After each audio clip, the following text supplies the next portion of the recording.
हजुर भाइ उता हेर्नु त को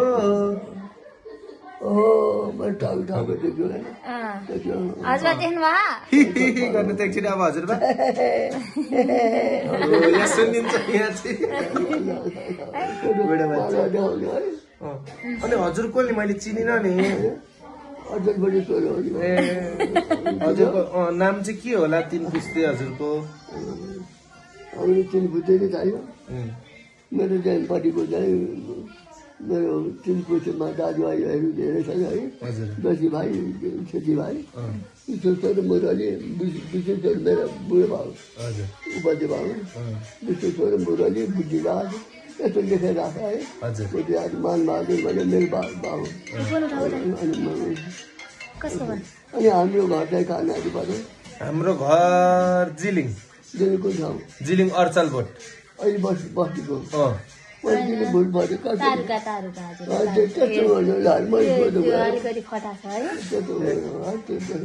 यो लेखेर राख्नुपर्छ क्या जिलिङको पनि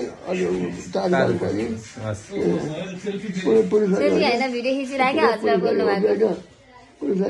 होइन नि म केसी उता हेर्नु त उता हेरेर हाँस्नु त अघि जसरी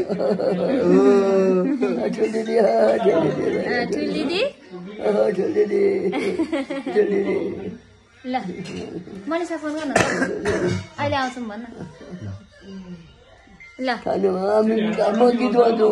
हजुर म यो तपाईँ बोल्नु भएको म मम्मीलाई सुनाइदिन्छु है गीत भन्छु गीत ल गीत भन्नु ल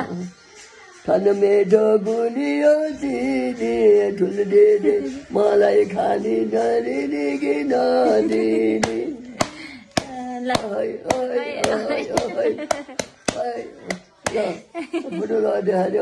हस् हस् म मम्मीलाई देखाइदिन्छु है बुढौली कुरा क्या है खाने भनेको पानी खाएको हुन्छ र यहाँ आएर पानी खाने हुन्छ उहाँ पानी खाने हुन्छ कुलो दलमा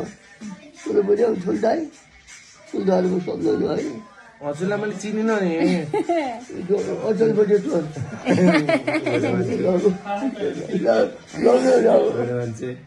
अचलपट्टि चोर भन्दा मलाई बुझाएको मनिषा फोन गर्न रबिन मनिषा फोन आएको होइन अघि ए के अरे त्यो पज गर त पजै हुँदैन यो त त्यो उस गर्न स्टप गर